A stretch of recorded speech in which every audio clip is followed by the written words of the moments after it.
ఏమి నా పుణ్యము నీ మాల వేసే మోక్షమొచ్చే ఎంతమందికుంటుందయ్యా నిన్ను చేరే అదృష్టం ఆనందం పొంగేనయ్యా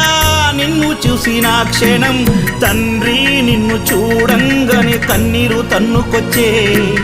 ఒక్కసారిగా నన్ను గన్న తల్లిదండ్రులు గుర్తుకొచ్చే